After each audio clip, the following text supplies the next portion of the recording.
हे मेरे नाथ, मैं आपको भूलूं नहीं। हे मेरे प्रभु, मैं आपको भूलूं नहीं। हे मेरे स्वामिन, मैं आपको भूलूं नहीं।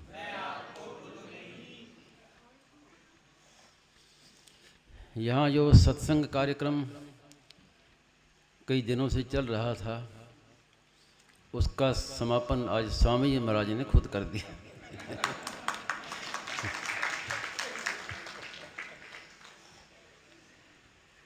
जो मूल बात है, हम पहले दिन से कहते आ रहे हैं और आगे भी कहते रहेंगे, मूल को छोड़कर कहाँ जाए। मूल बात इतनी है कि मैं भगवान का हूँ, भगवान मेरे हैं। जितने साधन करें, कहीं जाएं, कुछ भी करें, आखिर में यहीं आना पड़ेगा।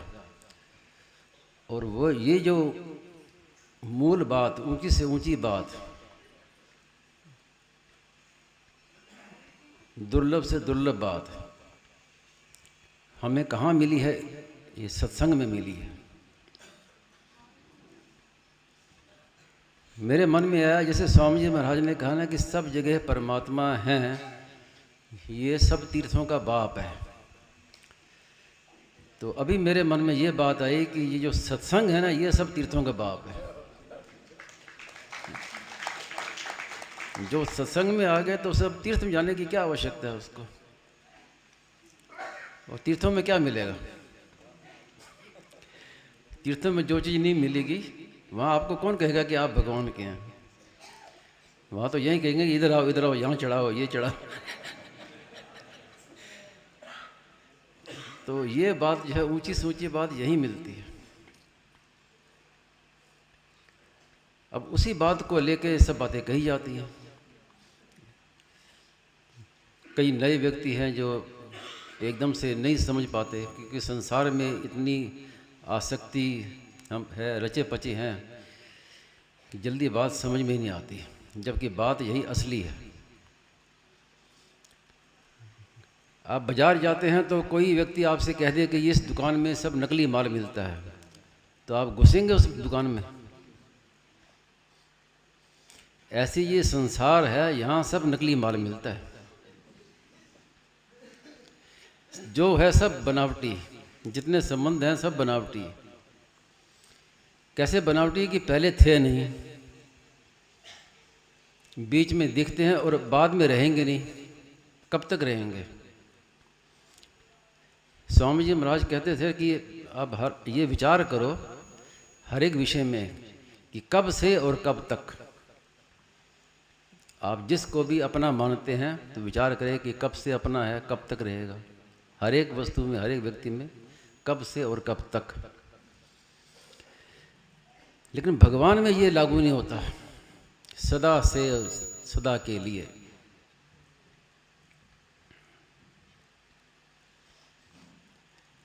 जो मिला है सब बिछुड़ जाएगा, लेकिन भगवान ही एक ऐसे हैं जो सदा से मिले हुए हैं और कभी हमसे बिछुड़ते नहीं। और आप अपने अंतःकरण को देखें तो आपके सबके भीतर में यही भूख, आवश्यकता इसी बात की है कि आप जिसको भी पकड़ते हैं तो आप यही चाहते हैं कि सदा बना रहे, लेकिन सदा बना रहता नहीं, क्योंकि गलत जगह हाथ डाल लिया ना। स्वामी जी महाराज कहते थे कि जीव जब से परमात्मा से अपने अंश से अलग हुआ है तो आपस में झगड़ा चल रहा है। जीव नए नए समझ जोड़ता है कि मैं तो इसको रहूँगा, भगवान कहते हैं मैं छुड़ाऊँगा इसको। वो पकड़ता है, भगवान छुड़ा देते हैं। तो ये अनंत जन्मों से ये चल रहा है। तो इसको हमें इस सत्संग में समाप्त करना है कि अब हम भगवान के हो गए। इसका अर्थ ये नहीं है कि आप संसार के छोड़ के बाबा जी बन जाओ, जंगल में चले जाओ, ये अर्थ नहीं है। अब क्या करना है कि जो भगवान के दिए हुए संबंधी हैं, सब उनकी सेवा करनी है। प्रेम भगवान से, सेवा संसार की, तब ये छूटेगा। बाहर से छोड़ने से ये बंधन जल्दी छूटने वाला है नहीं। सेवा की जिम्मेवारी क्यों क्यों कि जिनके यहाँ हमने जन्म लिया, जिस परिवार में जन्म लिया है, जिन्होंने हमारा पालन पोषण किया है, पढ़ाया लिखाया है, तो उनका हमारे ऊपर ऋण है। तो ऋण उतारना जरूरी है, क्योंकि ऋणी आदमी की मुक्ति नहीं होती। जब तक ऋण रहेगा तो मुक्ति नहीं होगी। तो ऋण चुकाना ये है सेवा करना। सेवा करने से ही उनसे हमारी आसक्ति समाप्त होगी, बंधन कटेगा। और सेवा करेंगे नहीं तो फिर वो पकड़ा रहेगा बंधन। और देखा जाए तो संसार भी आपसे सेवा ही चाहता है। अगर आप किसी से कहें कि हम तो आपसे प्रेम करते हैं, लेकिन आपकी बात नहीं मानेंगे, आपकी सेवा नहीं करेंगे, तो वो चाहेगा। संसार आपसे सेवा चाहता है और भगवान प्रेम चाहते हैं, क्योंकि भगवान के हम अंश हैं। तो इसलिए भगवान के मन में एक भूख है कि ये मेरा जो अंश है मेरे से विमुख हो गया है, ये मेरे सम्मुख हो जाए, मुझे कहे कि मैं आपका हूँ। भगवान सुनना चाहते हैं जीव से कि मैं आपका। तो जितने जो बनावटी है, बनावटी का त्याग करके जो असली चीज़ है उसको पकड़ना है।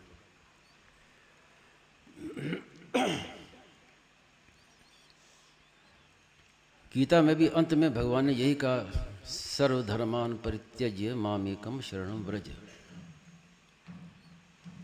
मेरी शरण में आ जा। तो शरण होना और वासुदेव सर्वम दोनों एक ही है,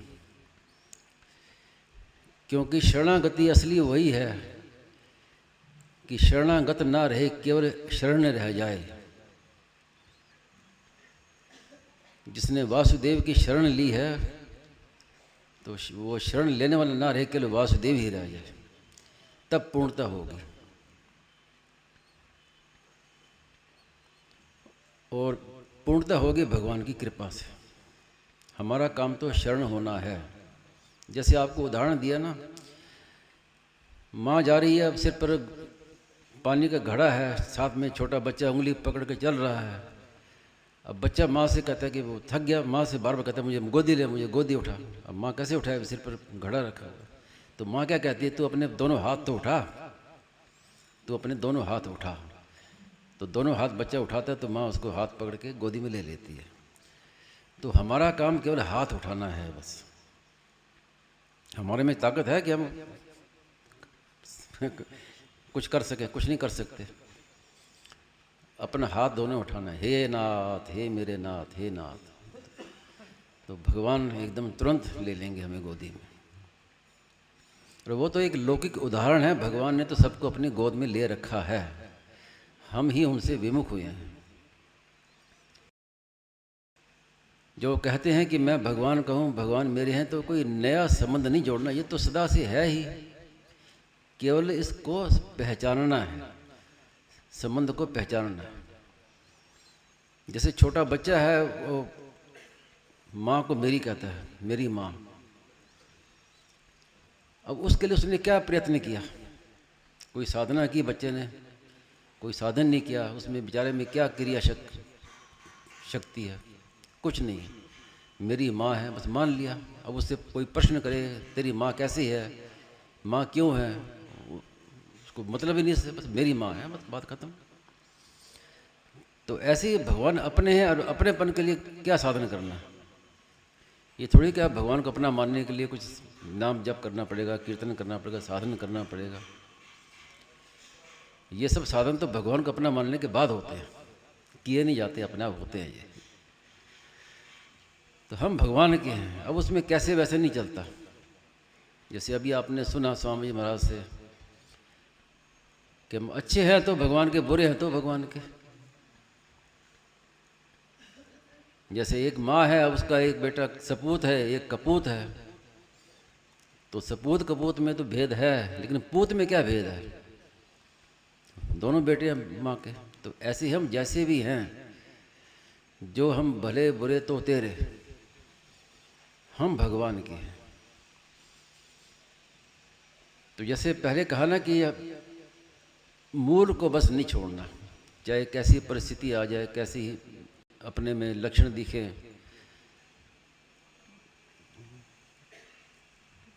हम भगवान के हैं, ये मूल को पकड़ के रखना है। आप विचार करें कि बचपन से लेकर आज तक आपके साथ क्या रहा। आप जिस शरीर में बैठे हैं पैर फैला के, वो शरीर भी आपके साथ रहा नहीं। बचपन से जवानी आ गई। कोई बता सकता है कि इस तारीख को मैं जवान हुआ, इस तारीख को मेरा बचपना समाप्त हो गया, इस तारीख से जवान हो गया? नहीं बता सकता, क्योंकि निरंतर छूट रहा है। इसमें अब तारीख क्या? अब जवान थे, अब बुढ़ापा आ गया। अब ये नहीं कह सकते कि इस तारीख को मेरी जवानी ख़त्म हुई, इस तारीख को मेरा बुढ़ापा शुरू हुआ। नहीं तो उसका भी जन्मदिन वो जैसे मनाते हैं ना, तो वो भी मनाते हैं लेकिन अब क्या मनाएं, पता नहीं चलता कब जवानी आई और कब जवानी चली गई, कब बुढ़ापा आ गया, पता ही नहीं चलता। आप सत्संग में आने से पहले आप सोच रहे थे अब जाना है, सत्संग शुरू होना है, सत्संग होगा। फिर उसके बाद अब सत्संग हो रहा है और आज आप कहेंगे कि अब सत्संग हो गया। तो पता चला कुछ कैसे समय बीता। तो ऐसे ही भाइयों, ये बहनों, ये समय जो अपना शरीर है, ये भी ऐसे ही अचानक कभी भी चला जाएगा। हर एक चीज़ का एक एक्सपायरी डेट होती है लिखी हुई, लेकिन इस शरीर की एक्सपायरी डेट तो जब से जन्म हुआ तब से लागू हो गई। कई जन्म के बाद मर जाते हैं, कोई 1 महीने बाद मर जाता है, कोई साल बाद मर जाता है। कोई दिन कोई तिथि नहीं, कोई समय नहीं कि इस समय कोई मरेगा नहीं, ऐसा कोई समय निश्चित है ही नहीं। सब समय खुले हैं। तो अब जो सत्संग में आए हैं, कम से कम इनको ये चेत रहना चाहिए, चित कि कभी भी बुलावा आ सकता है, कभी भी हमें ये छोड़ के जाना पड़ सकता है। तो विचार करें कि क्या आप तैयार हैं कि बाद में फिर रोना ना पड़े कि मनुष्य शरीर मिला और हम कुछ कर नहीं सके, फिर दूसरी योनि में चले गए। जैसे स्टेशन पर जाते हैं ट्रेन में चढ़ने के लिए, तो सब सामान तैयार करके बैठते हैं कि अब ट्रेन आएगी तो अपने तैयार है। ऐसा नहीं कि ट्रेन आने वाली है अब अपना हम सामान बांध रहे हैं, ऐसा नहीं, पहले से ही तैयार रहते हैं। लेकिन ये मौत का कोई समय है ही नहीं, कब आ जाए। तो कम से कम इतनी तैयारी तो रखनी चाहिए कि अचानक कभी मौत आ जाए तो निश्चिंतता, निर्भयता रहे, कोई डर की बात नहीं, हम तो तैयार बैठे हैं। अब तैयारी क्या करनी है, अब क्या तैयारी करें? तो कुछ नहीं करना, मैं भगवान का हूँ ये मान लिया, अब आप तैयार हैं, अब निश्चिंत निर्भय हो जाइए। अब मौत आए तो कभी भी आ जाए, हम तैयार हैं, मैं भगवान का भगवान। स्वामी महाराज ने कहा कि आपने भगवान को अपना मान लिया तो यमराज भी आपसे थर्राएगा, यमराज भी दूर भागेगा कि ये तो भगवान का है भाई।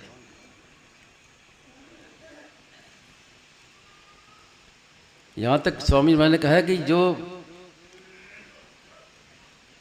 अपने को भगवान का मानने वाला है, या वो जो सत्संग में आया बैठा है, सत्संग में आके बैठ गया, उसने सुन भी लिया कि हम भगवान के, मैं भगवान हमारे हैं, तो वो सबसे एक विलक्षण हो गया। वो मामूली आदमी नहीं रहा, वो मामूली आदमी नहीं है, वो विलक्षण आदमी। जिस समय हम भगवान को याद करते हैं तो उस समय हम साधारण आदमी नहीं रहते। तो इतनी ऊंची से ऊंची बात और कितने सरल ढंग से स्वामी जी महाराज ने आज बता दी। अब आप लोगों को मिल रही है तो हो सकता है कि आपको लगे कि तो मामूली बात है, लेकिन मामूली बात नहीं है। आप और कहीं जाके देखिए, तीर्थों में घूमिए, भटकिए, सब जगह देखिए, ऐसी बात नहीं मिलती। इसलिए मैंने कहा ना कि ये सत्संग जो है ये तीर्थ, ये सब तीर्थों का बाप है इससे बढ़कर कोई तीर्थ नहीं है। और यहाँ आके हमें ऐसी चीज़ मिल गई, उसको हम पकड़ लें तो कई जन्मों से जो भटकना है, दुख पाना है, ये सब दूर हो जाएगा, सब मिट जाएगा।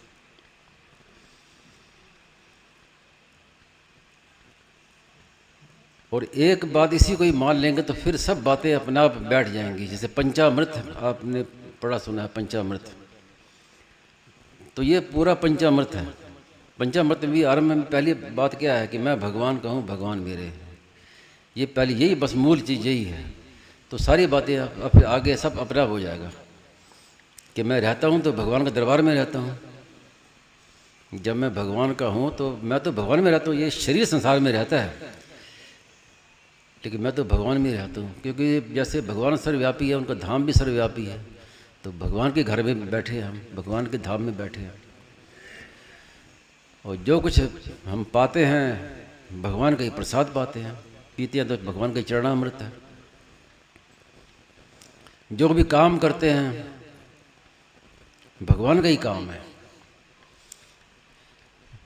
साधक से सबसे बड़ी भूल यही होती है कि दिन भर तो वो काम करते रहेगा संसार का दूसरा, और 1 घंटा सुबह 1 घंटा शाम को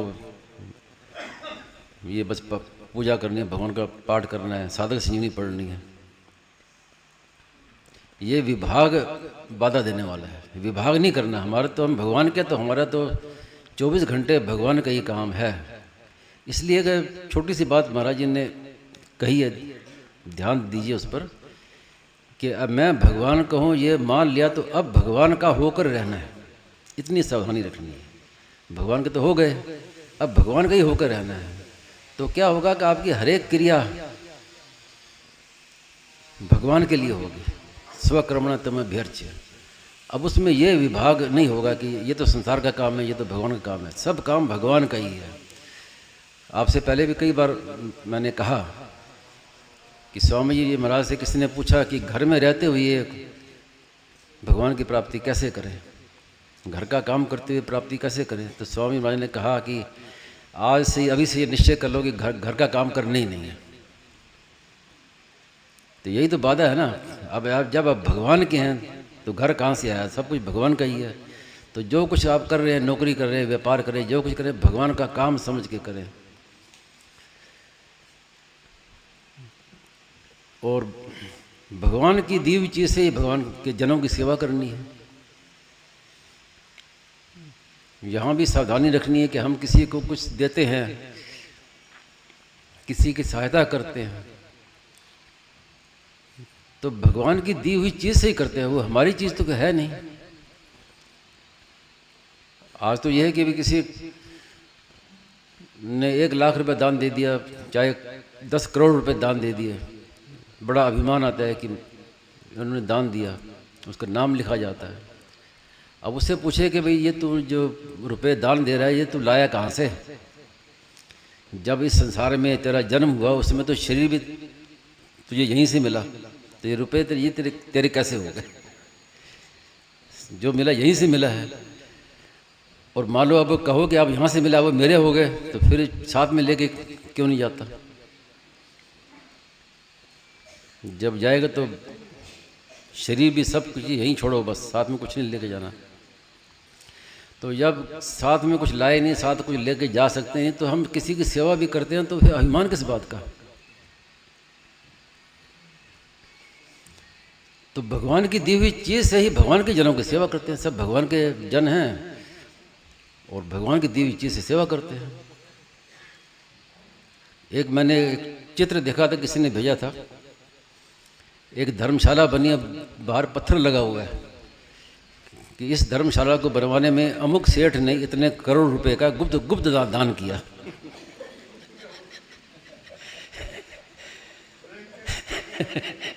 लिखा हुआ मैंने पढ़ा है, अमुक सेठ ने इस धर्मशाला के निर्माण में इतने लाख रुपए का गुप्त दान किया।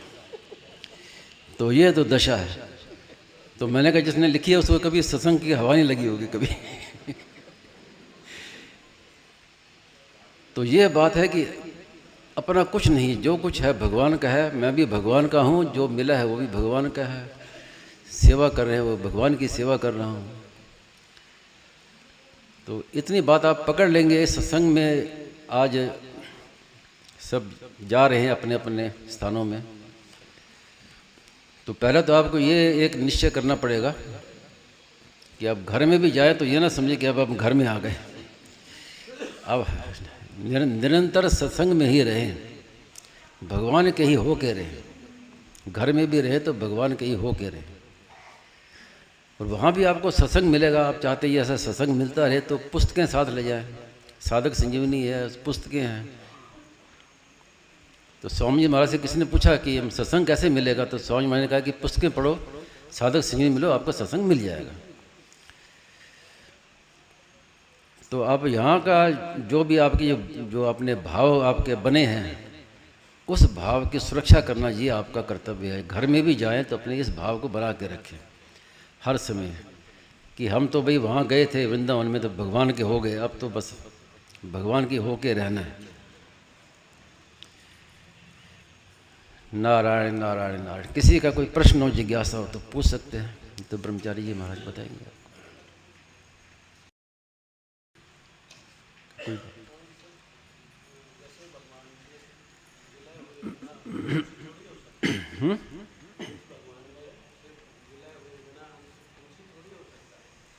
विलय हो चुका है, विलय है, भगवान से अलग थोड़ी हुए हैं हम। अलग हमारी मान्यता है।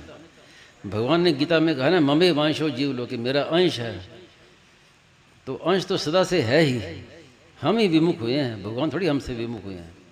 भगवान हमें अपना मानते हैं और निरंतर हमारी ओर देख रहे हैं और प्रतीक्षा कर रहे हैं कि ये कब मेरी ओर आए, कब मुझे कहे कि मैं तुम्हारा हूँ, मैं आपका हूँ, कब कहे। तो भगवान तो माँ की तरह प्रतीक्षा करें। बेटे ही अब कपूत हो गया तो क्या किया जाए।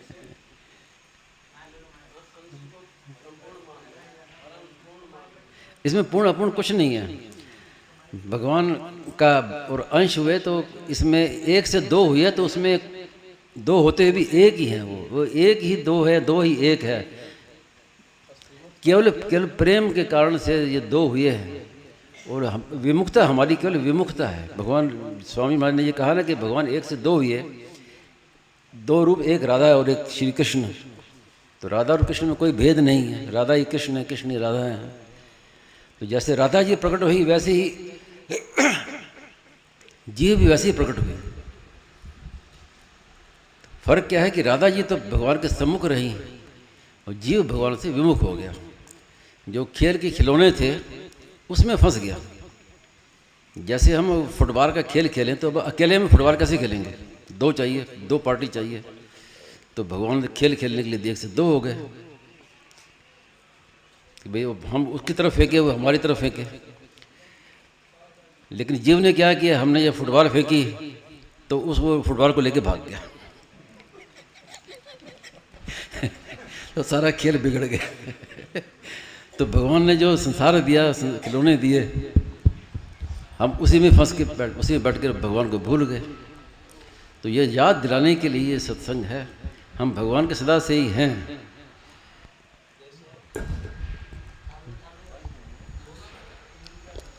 जैसे अंश तो अपने आप में परिपूर्ण होता है जी, जैसे अंश तो अपने आप में परिपूर्ण होता है और अंश संपूर्ण होता है। नहीं, वो आपने गलत समझ लिया। आपने समझा कि अंश का मतलब टुकड़ा हो गया। वो अर्थ नहीं है। जैसे अंश में टुकड़ा नहीं हुआ, अलग नहीं हुआ। वैसे जो एक ही दो हुए, वो दो होने पर भी एक ही है। जैसे अंश संपूर्ण होता है, जड़ चेतन चराचर में ये बात परिपूर्ण होता है।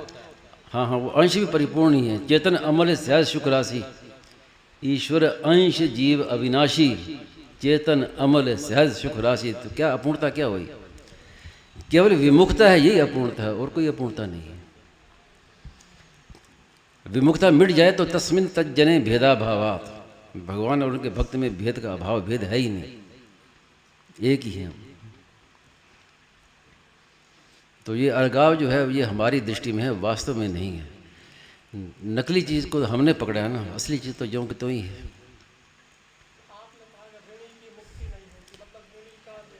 हाँ, ऋणी की मुक्ति नहीं होती कि जब तक उसको कर्जा चुकाएगा नहीं तब तक वो छूट नहीं सकता, वो मुक्त नहीं हो सकता। या यहाँ तक है कि उसका दान करने का अधिकार नहीं है। ऋणी आदमी को दान करने का भी अधिकार नहीं है। पहले ऋण चुकाए तब दान करे। अच्छा, जैसे आपने कहा उसका कि सेवा के द्वारा वो ऋण मुक्त हो सकता है। हाँ, ये सेवा करना क्या है? ऋण मुक्त होना। और मुक्ति क्या है? कि ऋण से मुक्त होना, ये मुक्ति है। हाँ, तो समाज की सेवा करें, मतलब परिवार की सेवा करें, परिवार की सेवा करे, समाज की सेवा हाँ। करे, और निष्काम भाव से। ठीक है। लेकिन क्या है, कुछ ऐसा भी है कि कुछ संत महात्माओं की स्वभाव प्रकृति ऐसी भी होती है कि ज़्यादा प्रवृत्ति की तरफ उनको नहीं होता, तो उसके लिए ऐसा भी कोई दूसरा भी उपाय उसका होगा? बिल्कुल बिल्कुल उपाय, उसका भी उत्तर सुन लीजिए। मेरे मन में पहले आ गया आपसे पूछने, वो भी स्वामी महाराज ने कहा हुआ है कि मेरा संसार में मेरा कुछ भी नहीं है, तिल जितनी वस्तु भी अपनी नहीं है, इससे बढ़कर कोई सेवा नहीं है। ममता का त्याग। हाँ, इससे बढ़कर कोई सेवा नहीं है। लेकिन बिना शास्त्र में तो यहाँ तक है ना कि हम रुपया कमाते हैं, इकट्ठा करते हैं, फिर दान में लगाते हैं, उससे अपेक्षा ना लेनी अच्छा है, लेकर देने की अपेक्षा ना लेनी ही बढ़िया है। लेकिन बिना सेवा के ये ममता के त्याग की जो सामर्थ्य है वो आ सकती है क्या? हाँ हाँ, आ सकती है। आपका भागवत का तो अध्ययन है ही। भागवत में अपने साधक सीने में श्लोक नीचे दिए हुए हैं, भागवत में आया होगा कि मेरा, भगवान कहते हैं कि मेरा भक्त किसी का भी ऋणी नहीं रहता। हाँ, है। भक्त का ऋण भगवान चुकाते हैं। बहुत स्पष्ट बात है, इसमें ऐसी कोई चीज़ है नहीं कि जिसको हम कहें कि बड़े कठिन है। अब कोई भगवान का भक्त है, अब घर परिवार है, माँ बाप है, सब है, सब छोड़ के वो चला गया, भजन में लग गया, रात दिन भगवान के भजन में लग गया, तो ऋण तो उसका है ही, लेकिन वो ऋण भगवान चुकाते हैं। तो इसलिए भगवान ने साफ कहा है कि मेरा भक्त किसी का भी ऋणी नहीं रहता। और एक प्रवचन में तो स्वामी जी महाराज ने एकदम हद की बात कही, जो मैंने न कहीं पढ़ी ना कहीं सुनी, केवल एक बार स्वामी जी महाराज से सुनी।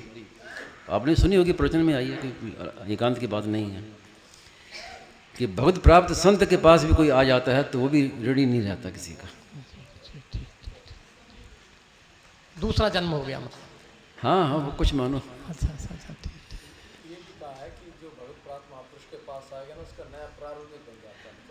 हाँ, सब कुछ होता है। खास बात जो है कि वो ऋणी नहीं रहता, वो मुक्त हो गया। हाँ, अभी आपने कहा था विमुक्ता ही जो है ये इसका कारण। मेरा कुछ नहीं है, सबसे बड़ी सेवा। हाँ,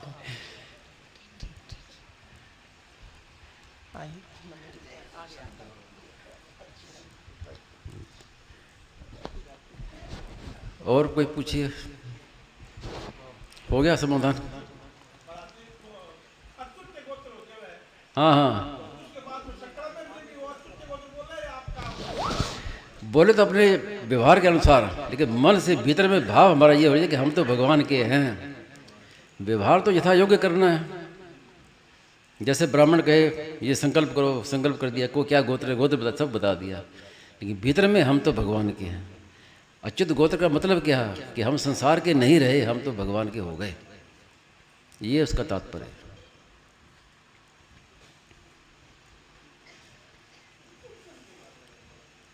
हो गया प्रश्न? किसी का तो नहीं। एक बात अभी कही ना जी, कि भगवान का भक्त हो जाता है, उसके ऊपर कोई ऋण नहीं रहता। हाँ, भगवान ने खुद कहा कि मेरा भक्त हाँ, ऋणी, किसी का का ऋणी नहीं रहता। तो वर्तमान में मतलब फिर उसकी सारी जितनी भी है मतलब भगवान में ही रात दिन लगा रहे। हाँ हाँ, बिल्कुल यही बात है। किसी प्रकार की कोई दूसरी अन्यथा मांग ना रहे। तो गीता में दो प्रकार की बातें हैं ना। एक जगह कहा उद्धर्यदात्मनात्मानम, और दूसरी जगह भक्तों के लिए क्या कहा है? तेषाम अहं समुद्धरता। मतलब सब काम मैं करूँगा, भक्त को चिंता करने की जरूरत नहीं है। तो ये तो आज की सारी बात थी कि मैं भगवान का हूँ, और भगवान के हो जाओ तो फिर बस सारी जिम्मेवारी भगवान के ऊपर आ गई, फिर चिंता किस बात की। ये बातें बड़ी गूढ़ रहती हैं। हाँ हाँ अब इसका भी बड़ा गहरा अर्थ है। हाँ हाँ, मतलब कितनी सच्चाई और ईमानदारी चाहिए इसमें। जी, पूर्ण रूपेण भगवान में ही लगा रहे। हाँ हाँ, प्रियता सर। हाँ सर, ये तो वो तो अब साधक खुद जानता है। तभी तो स्वामी जी महाराज बार बार कहते हैं एक बात, जो महाराज के सच्चे हृदय से हो जाओ।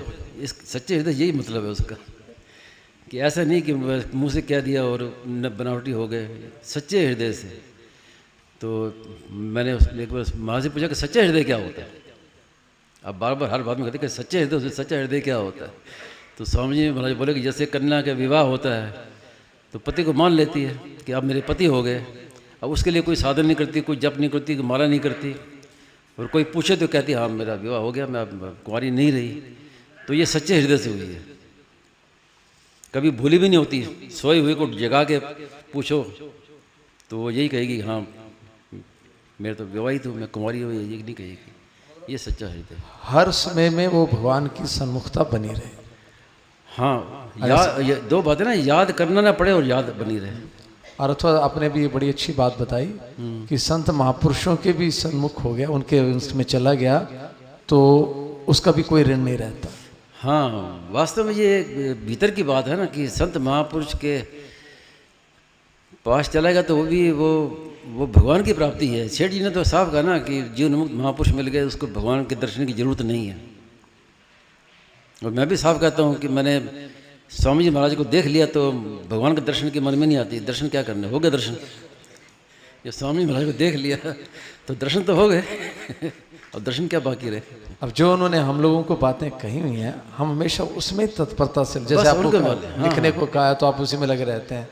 हाँ, उसमें एक रहस्य की बात है, पहले भी मैंने सत्संग में कही है कि जीवनमुक्त भगवत प्राप्त महापुरुष के पास आने के बाद कोई कर्तव्य बाकी नहीं रहता, कोई साधन बाकी नहीं रहता। उदाहरण के रूप से उपनिषदों में आता है श्वेत केतु की बात। वो ब्रह्म ज्ञान लेने के लिए गुरु जी के पास गया तो गुरु जी तत्वज्ञानी थे। तो गुरु जी ने क्या ब्रह्म ज्ञान दिया? गुरु जी ने कहा ये 400 गायें हैं, गाय ले जाओ चराओ, 1000 के हो जाए तब ले आना। अब आजकल कोई किसी से कुछ सीखने जाए, वो कहे कि गाय चराओ तो वो तो भाग जाएगा वहाँ से। ये महापुरुष, भगवत प्राप्त महापुरुष में ये शक्ति है। इसका तात्पर्य क्या हुआ कि भगवत प्राप्त संत मिल गए तो आपका तो काम पूरा हो गया, अब कोई साधन बाकी नहीं रहा। क्या बाकी रहा कि वो जैसा कहे वैसा करो, यही बाकी रहा ना। तो वही तो मैंने आपसे कहा कि मैंने जो तो प्रत्यक्ष बात है। स्वामी जी महाराज पास में गया तो स्वामी जी महाराज ने कभी नहीं कहा कि तुम ये इतनी माला करो, ये पाठ करो, ये पूजा करो, कभी नहीं कहा। मैंने पूछने पर भी नहीं कहा कि कोई नियम करना हो जाए कैसे करना। महाराज ने हर बार ये कहते हैं तुम लिखो, तुम्हारा काम है लिखना है। तो अब क्या है कि अब कुछ बाकी नहीं रहा, अब जैसे स्वामी जी महाराज के वैसे करना है।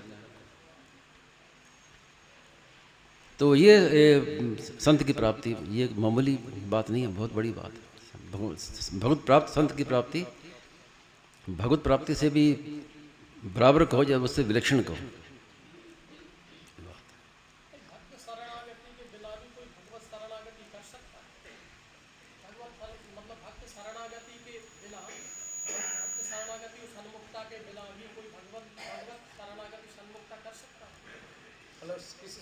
हाँ हाँ हाँ, लेकिन उसमें धोखा ना हो, ये होता है ना। हम धोखा हो सकता है ना, हम संत मान लें, वो वैसा हो नहीं, लेकिन वो हाँ वो तात्पर्य समझ नहीं आया। बताइए।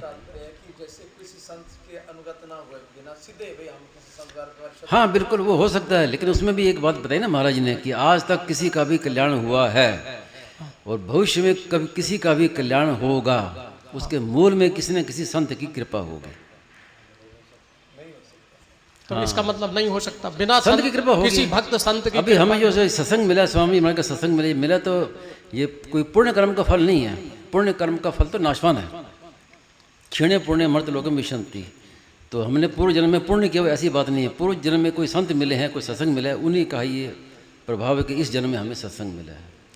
तो मूल में संत की कृपा है, चाहे हम जाने चाहे ना जाने। महाराज ने इस विषय में 2 उदाहरण दिए थे।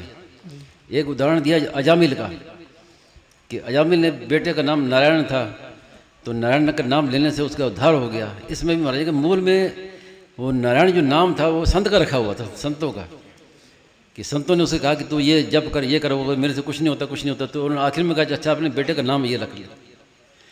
तो मूल में संत कृपा थी, तो मुक्ति वास्तव में संत कृपा से हुई। ऐसे एक दूसरा उदाहरण महाराज ने दिया कि अपने ब्रज भूमि में एक किसी की पत्नी का नाम किशोरी था, तो बड़ा उसमें स्नेह था। वो मर गई तो अब वो रोए, हाँ किशोरी किशोरी किशोरी कह के रोए। तो ये पहले भी सुनी हुई है, किसी पुस्तक में आई है। तो राधा जी ने सखियों को कहा कि भी ये मुझे याद कर रहा है किशोरी किशोरी, इसको ले आओ, मेरे पास ले आओ। तो जबकि वो याद तो अपनी पत्नी को कर रहा था। तो ये बात तो मिलती है। फिर इसमें स्वामी जी महाराज ने अपनी ओर से ये बात कही कि मेरा ऐसा मन में विश्वास है कि उसका किशोरी नाम किसी संत ने रखा होगा। तो संत की कृपा है ना कि भगवान कृपा से विलक्षण होती है। तो हमारी उतनी बुद्धि नहीं है, हम संत कृपा को पहचान नहीं पाते।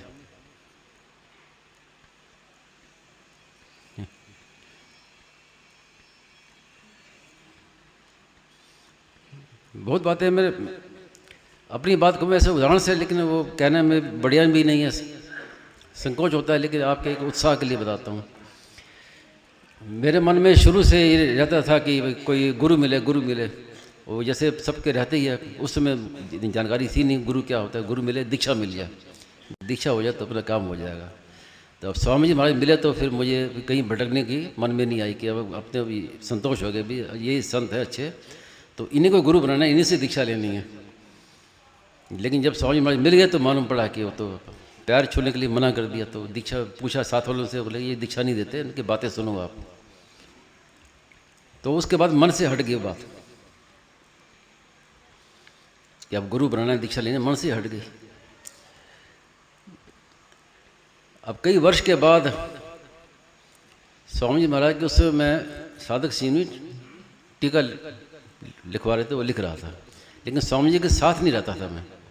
कि मेरे माता जी पिताजी थे वृद्ध, तो उनकी सेवा के लिए पास में रहना मेरा जरूरी था। तो स्वामी जी महाराज के साथ में बलराम दास जी थे। तो वो क्या है कि मुझे वहाँ से लिखित सामग्री पोस्ट से भेजते थे। परमानेंट नहीं आते, केवल बस जब स्वामी जी ऋषिकेश आते थे, ऋषिकेश तो पास में था, इसलिए तब भेजाता था महाराज जी के पास में। बाकी समय में घर में रहता और बाई पोस्ट, उसमें मोबाइल भी नहीं था, फ़ोन से बात नहीं होती थी, केवल वो डाक से सामग्री भेजते थे और डाक से उतर देता था। और महाराज जी की ओर से एक पत्र की अब एक आवश्यक था कि एक पत्र हर हफ्ते मुझे भेजना ही है। वहाँ से एक पत्र मुझे आ जाता था हर हफ्ते कि महाराज जी की खास बात क्या है, आज सत्संग में क्या बात हुई, तो एक पत्र ऐसे आता था। लेकिन वो कार्य करना मैंने शुरू कर दिया था। और उस समय शायद मैं एमए पढ़ रहा था, शायद एमए की पढ़ाई पूरा याद नहीं है पूरा। तो जिस दिन स्वामी जी महाराज ऋषिकेश में आ गए, गीता भवन में मुझे पत्र द्वारा पहले मिल गए, अमुक तारीख को स्वामी जी महाराज पहुँच गए हैं। तो मेरे मन में हो गया उत्साह, अब जाना है, जाना है, जाना है। अब स्वामी महाराज ऋषिकेश में आ गए और मैं पूरे जाने के लिए लगन में था कि अब आज महाराज से आके मिलना है। तो क्या हुआ कि अचानक कोई ऐसा आवश्यक काम आ गया कि मैं जा नहीं पाया।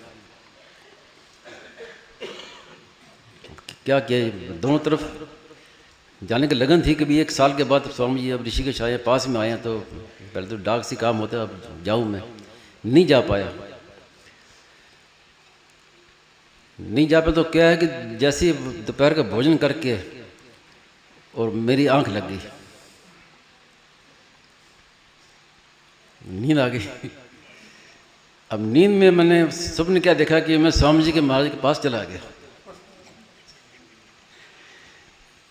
ऋषिकेश में सत्संग हो रहा है और वहाँ जाके स्वामी जी के वहाँ सामने आके बैठ गया। अब स्वप्न देख रहा हूँ तो स्वामी जी महाराज उठ के आए मेरे पास, उठ के आके मेरे पास और मेरे यहाँ आके इस तरफ बैठे और मेरे दाहिने कान में जिस मंत्र का मैं जप करता था, वो मंत्र मैंने किसी से लिया नहीं था, मेरी रुचि होगी वो मैंने जप करना अपनी ओर से शुरू कर दिया था। उसी मंत्र का 4 बार उच्चारण किया और गीता जी के 4 श्लोक कहे और फिर महाराज जी अपनी जगह जाके बैठ गए और मैंने कुछ कहा मुझे याद नहीं रहा और मेरी नींद खुल गई। तो मैं यही सोचता रहा कि यह सच में हुआ है जो हुआ है। तो कोई सूक्ष्म वासना भीतर में थी दीक्षा की, वो होती थी, मन से तो हट चुकी थी, लेकिन स्वामी महाराज की ऐसी कृपा थी कि वही ना कि एक बार जो संत के पास चला गया, अब बाकी क्या रहा, वो भी महाराज ने पूरी कर दी।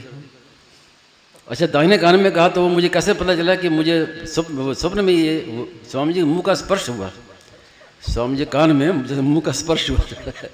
तो वो स्पष्ट दिखा मालूम। तो दूसरे दिन फिर स्वामी महाराज के पास गया तो महाराज जी आके आंदे बैठे हुए थे, साथ में बलराम दास जी महाराज वो बैठे हुए थे। तो मैंने स्वामी महाराज से ऐसी बात पूरी बात ये कही कि कल ऐसे ऐसे बात हुई। तो स्वामी महाराज लगे हंसने और साथ में बलराम दास जी बैठे थे, उन्होंने कहा भी किसी को कहना मत अभी। तो एक उन्हें उदाहरण दिया हमने, संत कृपा ऐसे होती है कि एक बार अब हमें बहुत प्राप्त संत मिल गए तो कोई कर्तव्य बाकी नहीं रहा, हमारा काम पूरा हो गया। अब यही बाकी रहा कि जैसा वो कहे उनकी आज्ञा का पालन कर लें।